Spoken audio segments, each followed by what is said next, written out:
what we're going to explore is a really rich literature that is available to us, and much of it was not available to Martin Luther or to people. Some of it has only been available in the last couple decades. And let me give a little kind of rationale for why we should be looking at these materials, because I think that's a legitimate question. If you look at modern scholarship in the study of the Bible, it's a discipline that is heavily influenced by the Germans. German scholarship took over, and you have lots of famous names. In terms of the Old Testament, you have Wellhausen and all that he did. A number of famous Eichroth and Hans-Joachim Krauss. And in the New Testament, you have Rudolf Bultmann and a whole chorus. And this is something that is not always helpful, because Germany,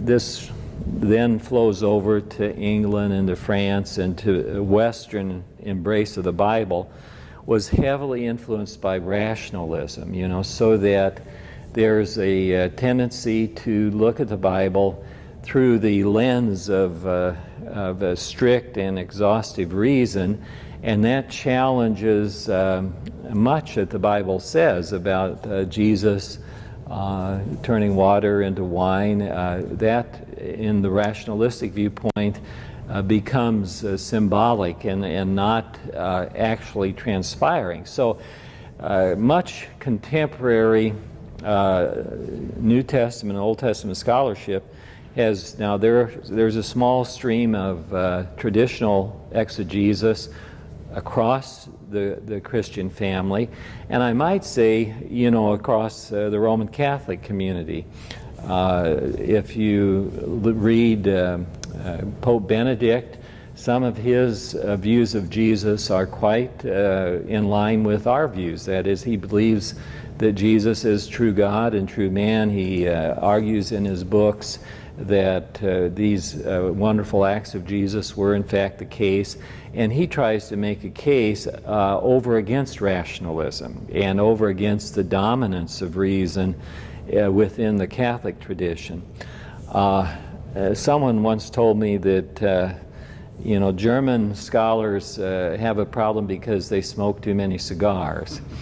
And another one said there was once an international gathering to study elephants, and they convened, and then they went away a year, and after a year they came back and presented their research, and the British presented a book on the elephants used in the exploration in the history of elephants in exploring new lands. The Americans came back with a book on elephants in sporting events. The Italians came back with a book on the diet of elephants. The French came back with a book on the love life of elephants.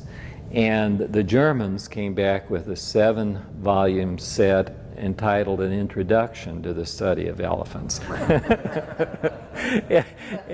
And there's something true there. If you look at Germans, they are exhaustive, and yet that whole tradition, I think, is subject to a legitimate kind of critique. And here's what I think is, if you look, and I'll just maybe put a little bit of this, if you say the Old Testament was basically written, here's Moses at 1400 BC, and this goes down to roughly the time of Ezra, 400 BC.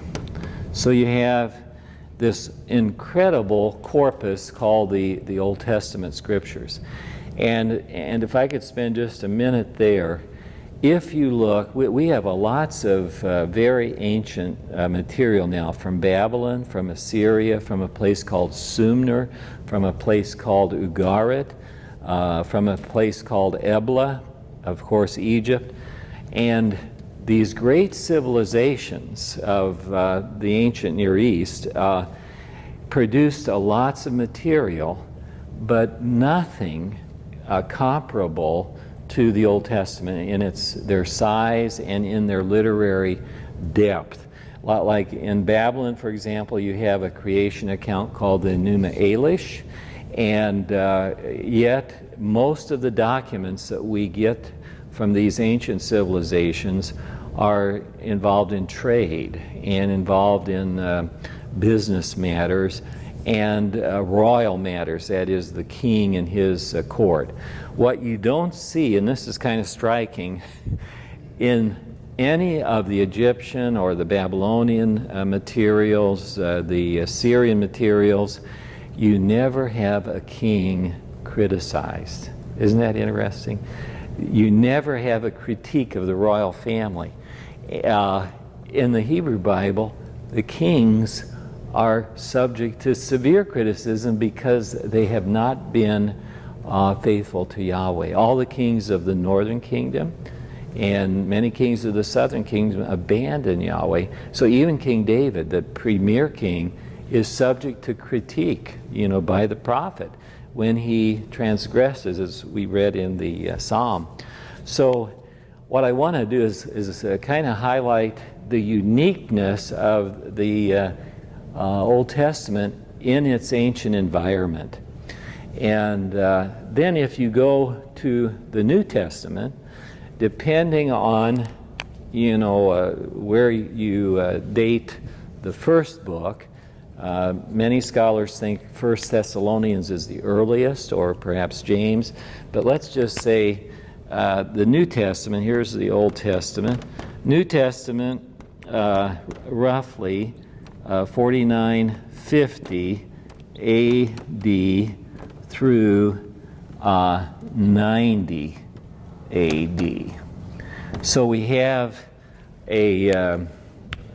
basically 40 years that the apostles wrote and the apostolic circle versus 1,000 years in the Old Testament. And now here's where this becomes so interesting in my view. There's in between 400 BC and let's just look at this, 400 BC down to 200 AD. This is called the Second Temple period. And this is fascinating. This is a time between the Testaments, basically. And we have lots of literature in that time frame. And it's not literature that comes from Germany. It's ancient literature that doesn't have the hang-up of rationalism or pietism. Some of the later things, it doesn't have the hang-up of Gnosticism that the church had, although some people trace some of the Gnostic ideas back into this period. So what you have in this literature is a remarkable deposit of ancient material that we can look at as legitimate context to the interpretation of the Old Testament and the interpretation of the New Testament. So you have here, let me just, in all of this, the Jewish community begins, interpreting after Ezra. We'll use kind of Ezra is called the second Moses, and 200 AD. Why pick that? That is the place, the date where the Mishnah was edited by Rabbi Judah the Prince, Hanasi. And you are going to receive a copy of a page from the Talmud, where the Mishnah is the central document, and then you have commentary around it. But what this preserves in many cases is material from this earlier period. So even though it's dated later, it reflects earlier sayings. And tomorrow into Wednesday, what I've done is you're trying to, when I was reflecting on coming to be with you, I thought, how do we enter this material? Today we're going to kind of overview it this morning, and we'll try to spend a little time on specific texts. And then as we move towards the tomorrow and Wednesday, we're going to try to actually give you material that perhaps can be used in Bible classes or bring into play for your own teaching and preaching. And let me just give you two examples that where this can become very exciting.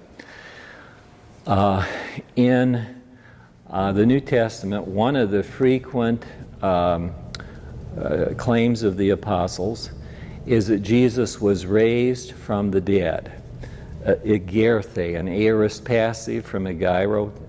So it's an aorist passive. Now ponder that a little bit, because in this period, particularly in this tradition, in the rabbinic tradition, there was a tendency to put things in the passive because God's name was seen as so holy. You tried not to use God's name any more than you had to.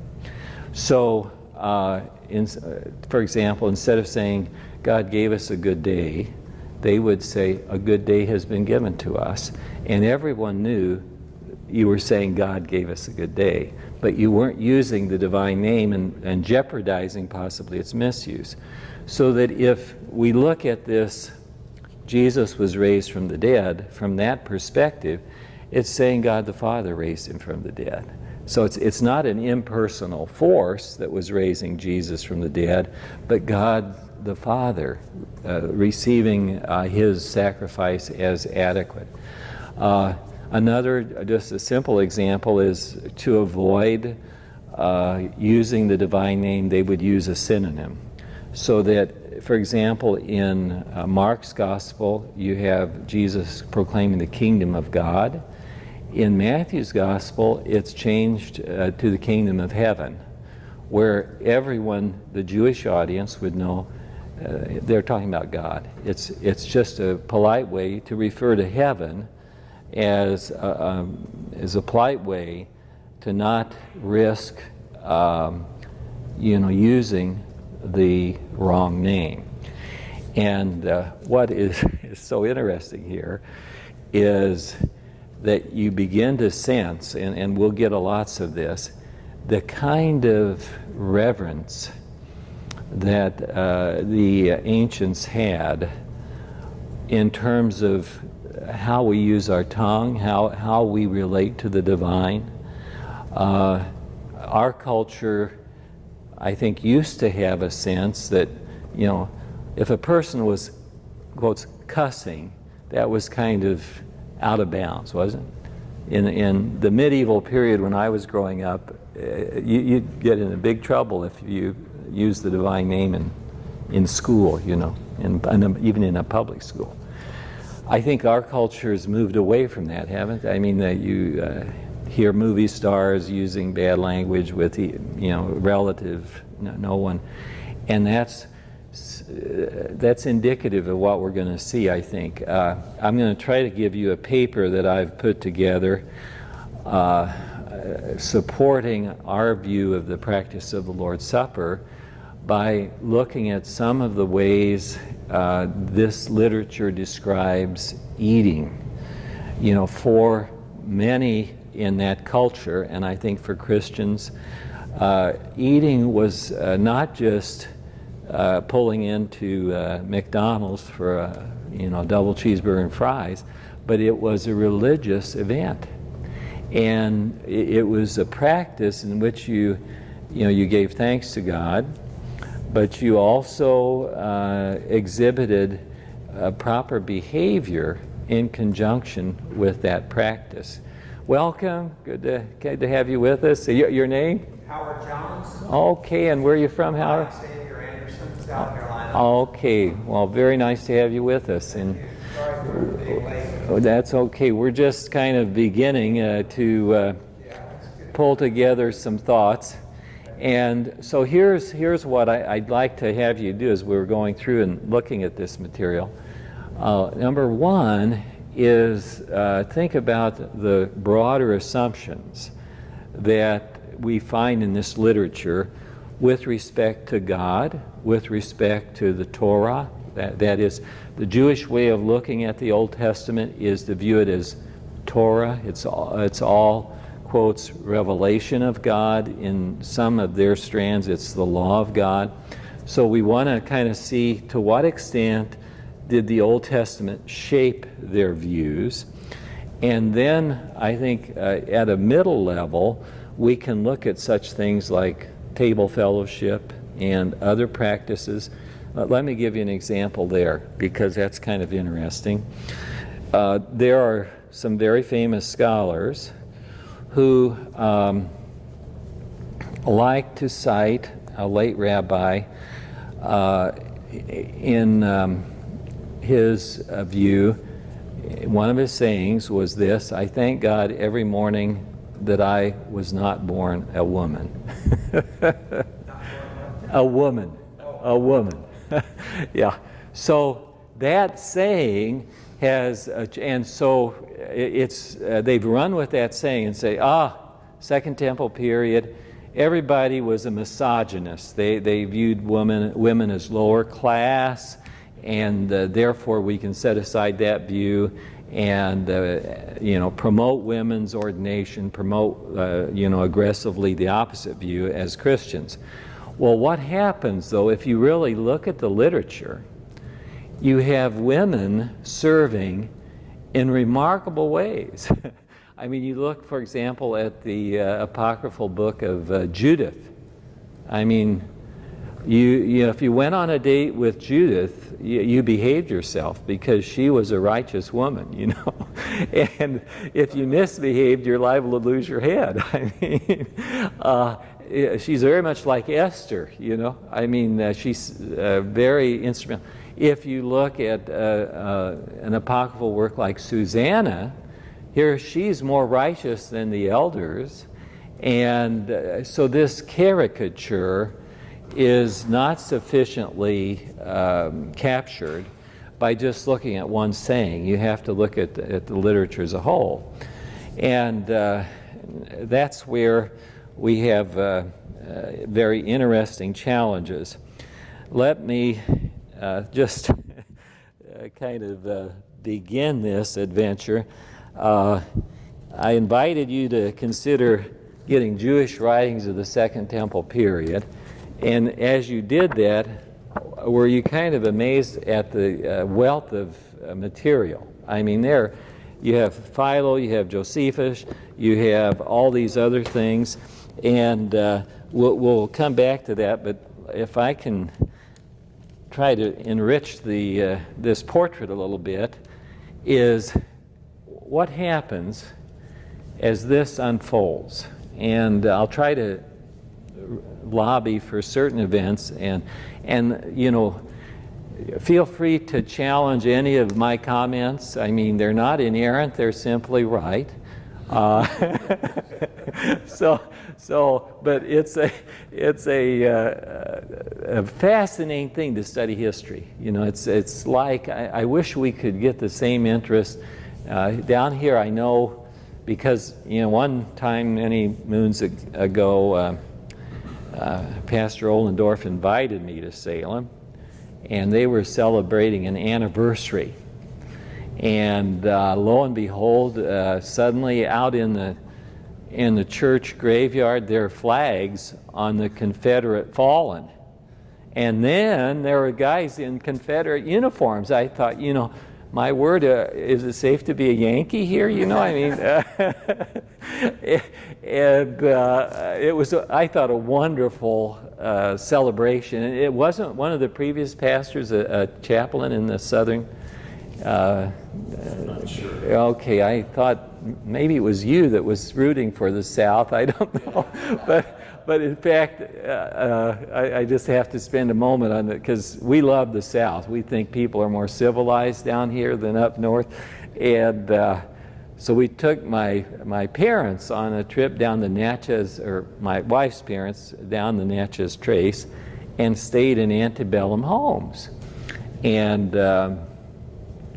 it was a great trip. And at one setting, Port Gibson, south of Vicksburg, beautiful, elegant elderly couple, and their home was magnificent. To get into the bed, you had to climb up steps, and here their family, they said, had been a loyalist family in the Revolutionary War and had been given a plantation by the British as a thank you.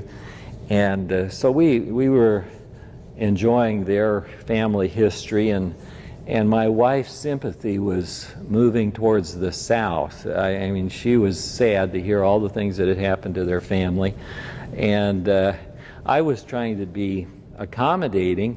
So I said, oh yeah, most of those Confederate soldiers weren't like Jesse James. Oh, she said, Jesse James was a Christian gentleman. He taught Sunday school. He took from the wealthy and gave to the poor. so I got I got the Southern edition of Jesse James, and and you can tell people who get into Civil War history, like that Civil War series, I thought was magnificent.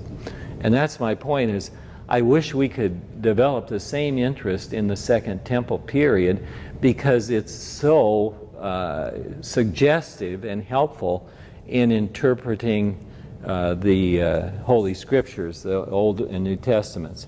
So if we look at this, now I brought along some coupons, so let me add to this broader picture. You get a free trip to the Bahamas if you can tell me what happened in 605 BC. Okay, free trip to the Bahamas. Nassau, maybe, time's up. Whoops. Okay. Nebuchadnezzar took the hostages to Babylon.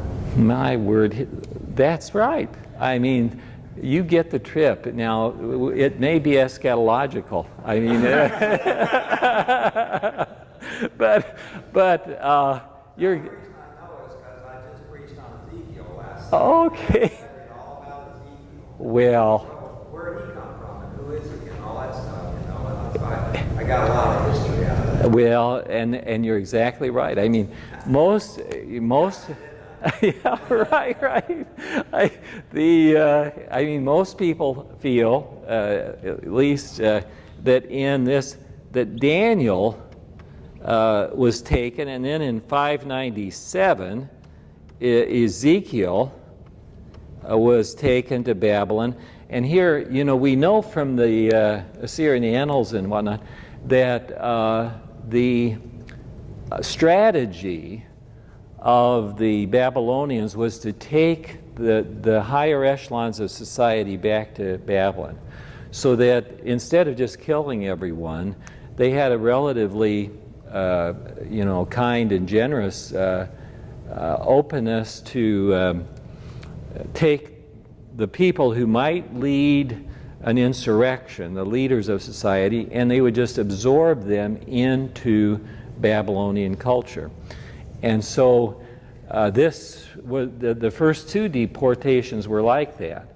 So what we've got, and now we have evidence of early Jewish settlement in Babylon from a place called Dura Europos. They found an ancient synagogue.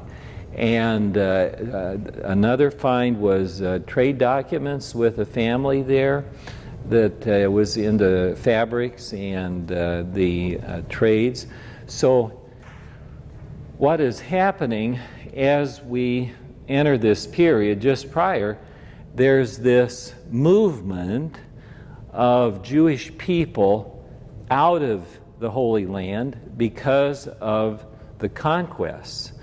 And, we could even go back, I think, what happened in 722 BC. This is a little earlier, but it probably still should be mentioned, the fall of Samaria. Yeah, so here's Samaria's falls, and people flee. We don't have as much evidence from that period, but now we're getting in. And remember, what is one of the key things that Daniel faces when he goes, and it's a matter of life and death? He will not eat outside of the Jewish dietary prescriptions. And God spares him his life because he's so radiant and appropriate.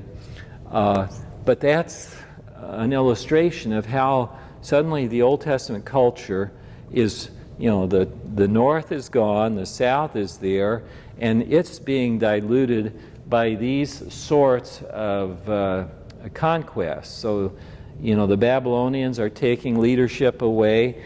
And then, of course, this is 586 BC, is the destruction of Jerusalem. And that's a huge impact. Remember, Jeremiah talks about being taken to Egypt. So we have the diffusion of much of Jewish culture through the political losses that they incur. And this is significant, that the homeland that was to be the place of God's grace and mercy. And let me just insert there, if you look at the Pentateuch, this is, to me, such a beautiful document. And most people think of it in terms of the Ten Commandments, don't they? I mean, that is the law. But if you look at I think the more foundational meaning of Torah is teaching. So, like I used to tell SEM students, Genesis 1 and 2, law or gospel, And so that most of them concluded it's gospel because God is giving us everything. He gives us life, He gives us the cosmos, He gives us the family, and everything is good. Tov, tov, tov. It's all good. And if you go then to the fall and whatnot, if you go to the end of Deuteronomy 30, what is interesting is you have some of these same themes. God calls heaven and earth to listen, to be witnesses. He's going to give them the land if they love the Lord their God. In that section, there's and life and death are contrasted again. So it's, in my view, God is giving them a second chance, In fact, in that section, there's a beautiful little section that says the Lord is Chai-ka, your life. The Lord is your life. That's our, our life is in God. Well, if you take that view, then the Holy Land was to be kind of a second Eden. God was going to be with them, and He was even going to dwell with them in a remarkable way. He was going to take the tabernacle and follow it with the temple. And if you look at the dedication of the temple by Solomon, God promises to have His name dwell there. The Hebrew word is shame. And, I can tell everybody is wanting to see a little Hebrew. So this will be, Now, doesn't that make your morning better? This is the divine, the word for name. The name of God will dwell, and you're never too old to take more Hebrew. You know, in fact, we've done scientific studies, and your triglycerides go down, your sleep patterns are deeper if you spend time in Hebrew. But my point here is this is huge for the history of Israel. The land was God's gift, and to lose the land and then to lose the temple, you're talking a major loss. It'd be comparable, you know, if Washington, D.C. falls to Putin. Think how that would afflict us and create problems for the American identity. Even more so, a believing Jew to lose God's gift of land. So you have now, early on, a kind of diffusion of Jewish people. And we know, for example, now in Egypt, we have in a place, it's an island in the Nile, Elephantine. I may bring you some material on this. This is a corpus of papyri that has, you know, Jewish letters, Jewish, some in Aramaic, from, and they date it in different places, but from as early as the 6th century, as early as 500. So you have evidence the Jews, some were in Babylon, some are taken to Egypt, like Jeremiah. And then another enriching development is in the 4th century, roughly 323 through 325, you have the kind of movement of Alexander the Great through the world. That is, Greek culture is now coming into play, and the language. Pastor Olador. When you're talking about the Jewish people, are you just talking about the remnant? Very, very good point. Of everyone, you know, that is, among the dispersion, I would say there was the remnant, Jeremiah and his supporters, Ezekiel, Daniel. There were the faithful, but they were, I think, increasingly the minority. And this is a good point to bring up. If you read the prophetic literature, one of the key things is identity. Who is the true, who belongs to Yahweh? And one of the things the prophets say over and over and over is, you are no longer God's people. That is, to the majority. So, for example, Hosea, he says, you are lo ami. That is, you're not my people. And this Am is a covenant name for, if you're a German, of German descent, you're not an Am. And then he says, lo ruchama, no mercy for you. So if you read the prophetic literature, it's attacking the idea that the state of Israel, the majority, are still God's people.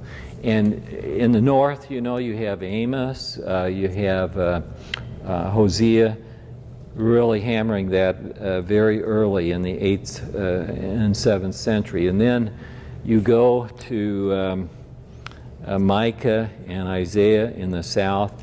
All the kings of the north are evil, and they all follow after Baal.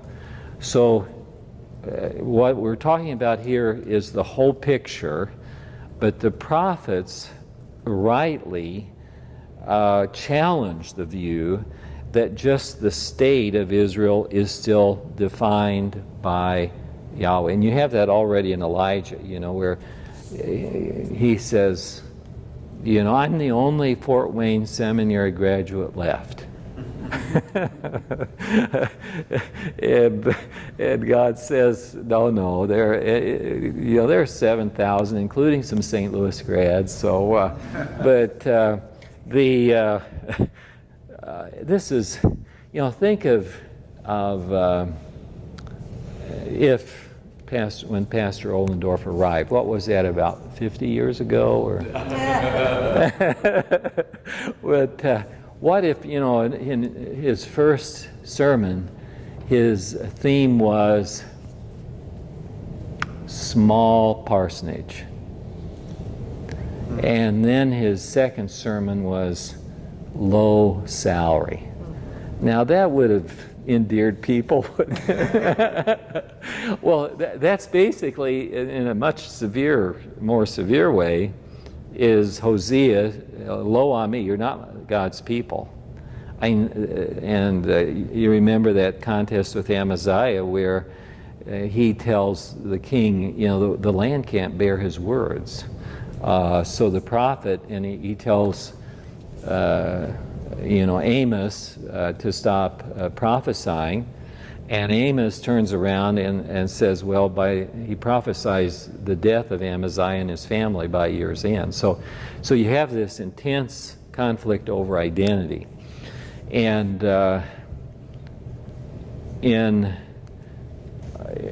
this is so what we're talking about now is more kind of the whole system, and within it we'll try to locate kind of the remnant, because I'll try to make a case that there were Jews in this period who believed in the coming Messiah. They believed he'd be a son of David, and they got some things wrong. But my inclination is to think if they believed the Old Testament promises and that God would send another David, like the beautiful, if you preached on Ezekiel, you have those wonderful portraits of the Messiah as the coming David in 33 and 37. So this is, and maybe this is helpful for us today, identity is, in my view, at the most basic level of human existence. Who are we? That's a question that the prevailing intellectual elites answer. What will you learn if you go to Harvard, Stanford, Yale about our identity? The prevailing view. Anyone have an idea? Defined by the person. Defined by the person. Well, yeah, that's true. It's kind of, each person can define yourself. But for the whole of us, I think the prevailing view is that of Carl Sagan. He was a famous Stanford astronomer. He basically says, it's painful news, but we're here today and gone tomorrow. And there is no he said there is no cosmic parent. Well, if you take that view, think of how that changes your life. And I feel sorry for college students who are persuaded by that and then begin to live as though this life were all there is. That's a very tragic loss of, whereas the contrast is, to me, a beautiful statement, is where Jesus in Luke 15 says there's joy among the angels of heaven over one sinner who repents. Now, can you get over that? I mean, so instead of the narrative of history being in the cosmos, it's in God's care for us and His delight in our confessing Him. And I think if you go to the beginning of the Torah, Genesis 1 deconstructs ancient Near Eastern cosmologies, because in Egypt and Babylon, you read their cosmologies, and men and women are simply, they're not important. The real action is among the gods, among, the various deities, Tiamat and Enlil, and they've got, hundreds of deities that combat, and human beings are just kind of incidental to the real narrative among the gods. And what Moses does is challenge all that. They're worshiping the sun. He said, God positioned that there for your benefit, and the lesser light by the night. And if you read Genesis 1, it's a radical statement of human worth. Men and women are the apex of creation, and so in my view, we live in a context not unlike the ancients, where the cosmos is being remythologized, and God's presence in our life and for us is diminished, and we are made by people like Carl Sagan just incidental functions of an aimless cosmos. And that's, in fact, I retired for about 6 months and got a phone call on a Saturday morning to help the Concordia University system. It came out of the blue. I mean, in retirement, and some of you might enjoy this, I've made it a habit of grinding Starbucks beans and serving my wife fresh coffee every morning. It makes life much better for me. And so I was doing that. I get this call to help out, and I couldn't resist. In fact, I asked her, I'll probably have to be gone about 2/3 of the time, to which she said, well, to tell you the truth, I'm tired of listening to you talk every day. so much for, and so, but one of the things that's happening is we're trying to recommend in the Concordia University system Genesis 1 and 2 as the more accurate and truthful account of who we are, and to give our young people a sense of worth, that they're not just here today and gone tomorrow, but there's joy among the angels of heaven that over anyone who remains faithful and repents before the Almighty. So that's a very long way to, I think it's a very good question to ask, though, because I think the remnant in here is going to be in there. In fact, I think it's setting the stage for when John the Baptist arrives, proclaiming repentance. The kingdom of God is at hand. There's a restoration that's going on. And we'll look, what's interesting is in Israel, if we want to just locate, the Greeks come in, and this is fascinating. Alexander the Great believed, along with the Greek culture, that they were kind of the state of the art, in human civilization. And they had an evangelism program. And we know this, and let me just try to illustrate it here, because in the Gospels, for example, remember Jesus goes around the Decapolis, the 10 cities, and this is the Greek city, the polis. And so you have like Indianapolis, Minneapolis, this has come into English, the polis, and Alexander the Great and the Hellenists, these are called the Hellenists, they wanted to promote the Greek view of reality and of human beings.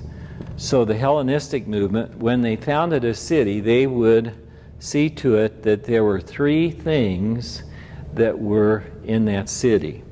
One was the agora, two was the theater, they would call it the amphitheater, and three was the gymnasium, or we would say the gymnasium, which was usually a racing track. When the agora was the marketplace, so that's where you did your business. The theater, and we have lots of these excavated. How many of you have been to Ephesus? That's one of the famous ones. Or if you've been to Greece, you see those beautiful ancient theaters. The one at Ephesus can seat, about 5,000 people. And then sports, the gymnasium, they were very big in that. Well, if you look at this, how much of American culture is defined by the marketplace, by entertainment, and sports? Doesn't that take up lots of our over it? You'd say, is the church influencing more people than these three forces? I mean, you can see the wisdom in terms of evangelizing people, and all these events were accompanied by Greek religious rites. So you have this going on, and within this period then, there's a clash between the Hellenizing Jews and the traditional Jews. And that comes to a head in, let me just use this in the corner here. Now this is a free trip. I'm going to lower the reward to Fort Wayne, Indiana. What happened in 165 BC? Some put it more like 167. It's right in that time frame. Exactly, the Antiochus Epiphanes, and there's this revolt. So I'll pass out coupons for beautiful Fort Wayne. In fact, In February, right? yeah, for the symposium, yeah. Most of you seen our campus. I've always thought it would have been nice, I didn't achieve this, but to have it as kind of a gateway to heaven. And what you would do is worship every morning in the chapel, and then spend the rest of the day in the library reading about God and reflecting on the divine word. And about 5 o'clock, then you could have a glass of wine, look over the lake, and then when you go to be with Christ, we would provide a place for you. I thought, we've got enough campus to have a nice graveyard, And I said, what we will do is bury Dr. Scare in a place, and then you can pay to be near him or far away from him. This is our famous professor who's still going strong. I saw him at the opening service, And so roughly you have down, let's just round it off to 65 BC, you have what's called the Hasmonean period. And this is where you have the more non-Hellenizing Jews, that is, the ones who were resisting buying into the Greek view of reality. They have about 100 years of independence. And what we'll see in these Apocrypha and Pseudepigrapha are that period was seen by some as kind of an ideal. And I think when people in Jesus' hearing wanted to make him king, I think some of them had this period of independence in mind. That is, they had the memory of Jewish independence, and they wanted to retrieve that and go back to that. So you've got all of this dispersion going on. You've got Alexander the Great coming in. You have internal tensions between those who want to remain strictly Jewish and those who want to accommodate Hellenism. And within that mix, you have, for example, two who buy in heavily to the Hellenistic model, namely Josephus. You know, he becomes very prominent, and we'll see some of his work.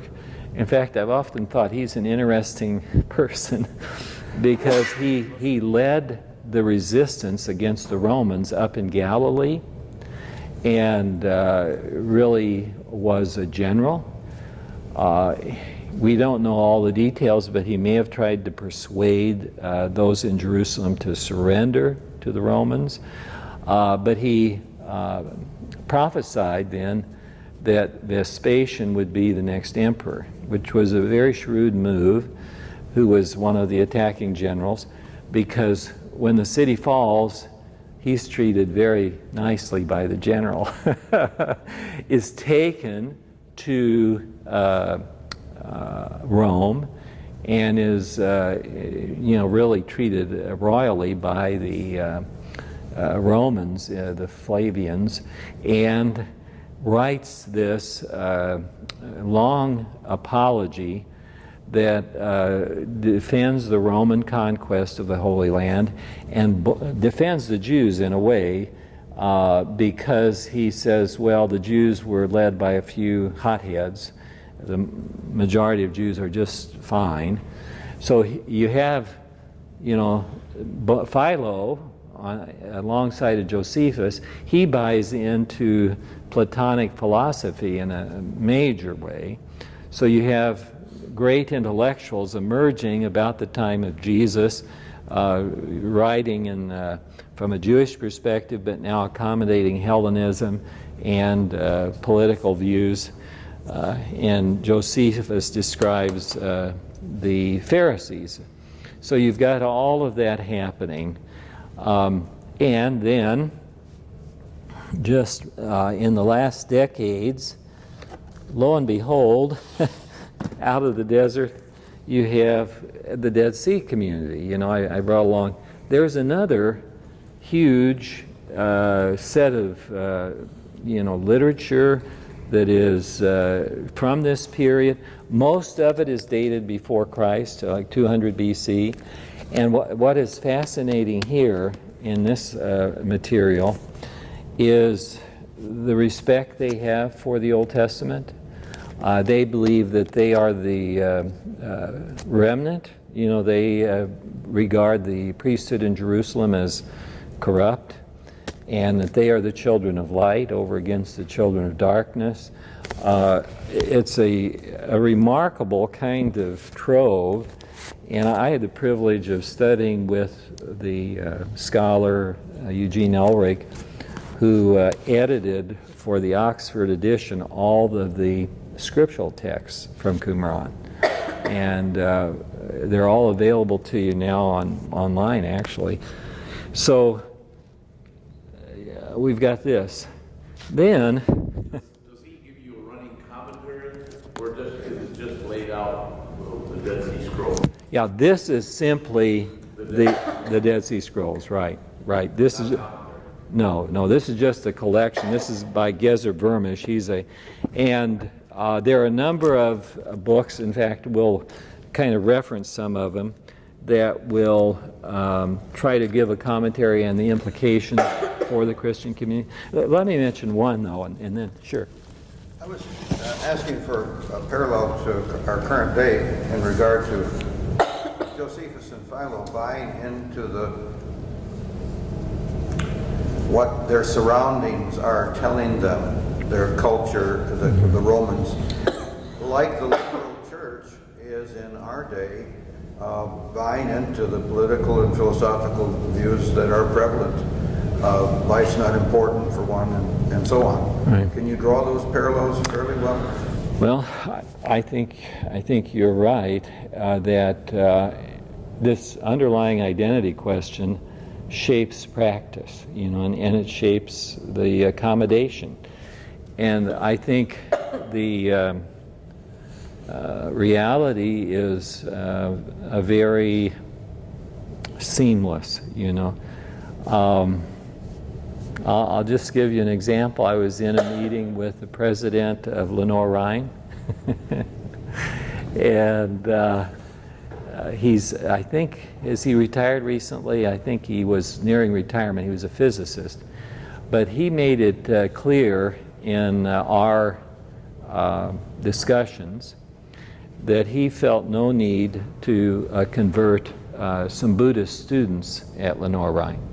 So you have there more of a universalism, over against classic Christianity that says Jesus is the only way to salvation. So yeah, I see the acculturation of the Presbyterians, the majority, the Episcopalians, as a loss to the Christian community.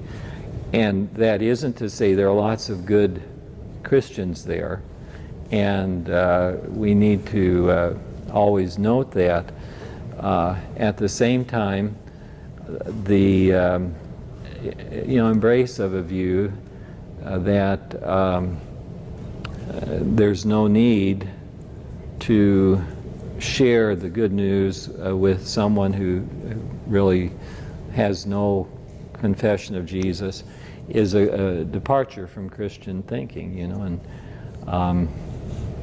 maybe one other example, and I'll just, for full transparency, in the past, the ELCA schools were permitted to recruit Missouri Synod young people, and as they have embraced more and more acculturated views, I was in a discussion with the ELCA presidents, and I said, if a young woman or man catechized in our church and in their home to believe in marriage as happening between a man and a woman and to be pro-life, would such a person have any support in your faculties or administrations? I mean, could they come and be students without being labeled bigots? And their basic answer was no. That our views are seen as simply so out of step.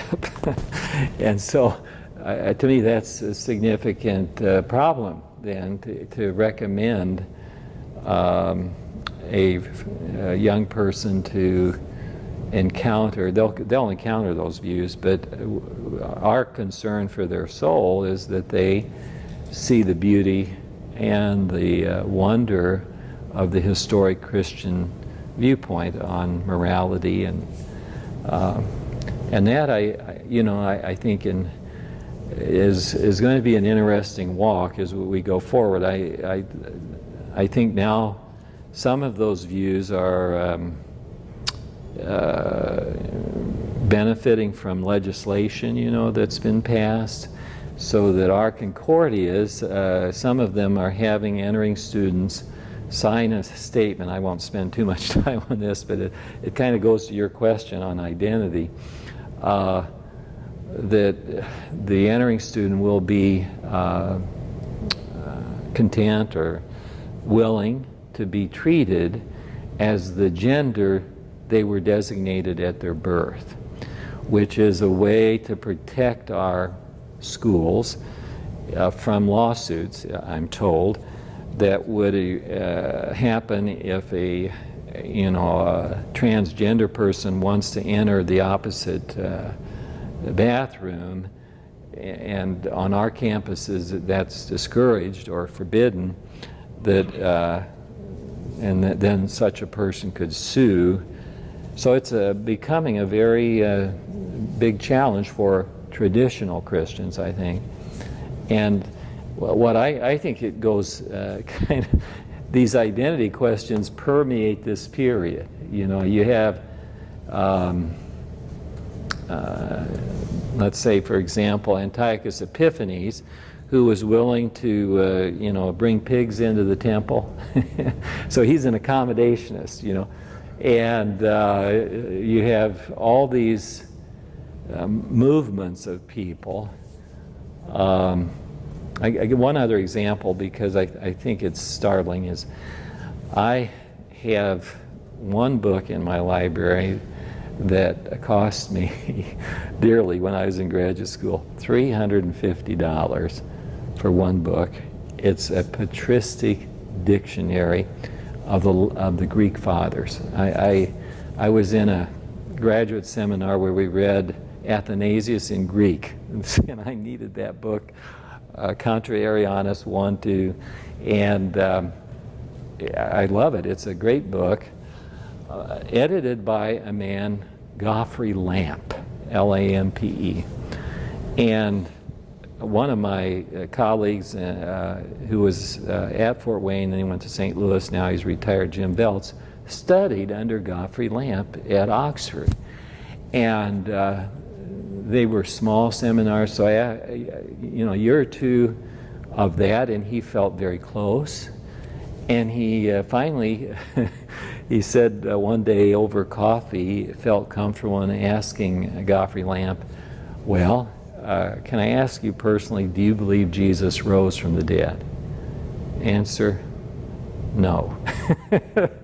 So here you have a Regius Professor of Divinity at Oxford who has done wonderful scholarly work, who's lost his confidence in the resurrection. So identity is really kind of basic, I would argue, to Christian thinking. And I don't think we should ever be coercive or play tricks on people, but we should try to cordially, clearly recommend the resurrection of Jesus. And then a person, God doesn't force anyone, they're free to choose rationalism or some other mysticism. But I think our calling as Christians is to share the good news. And I'm trying to I wrote a little paper for the presidents saying, if you believe Jesus rose from the dead, everything changes in your educational enterprise. The world opens up. It's now chemistry, geology, literature. Suddenly it's invested with a wonder because it's a part of this larger narrative of God's compassion and love displayed in Christ that imparts worth to us, because we're His creatures, and He's, lovingly and with great cost given His Son to us. So it's, a time of where the gospel, I think, will stand out more brightly, and maybe an absolute illustration of that is these 21 Coptic Christian men who were martyred, there you see how historic Christianity has placed everything on the identity. Are you in Christo, in Christ? That's all that matters, Pastor. Would now be a good time to take a break. You are the traffic man, and this is very broad, and after the break I'll just say we're going to hand out a thing. We're going to try, I came across an essay that will endeavor to get a handle on this vast literature. But doesn't it sound like fun exploring all this?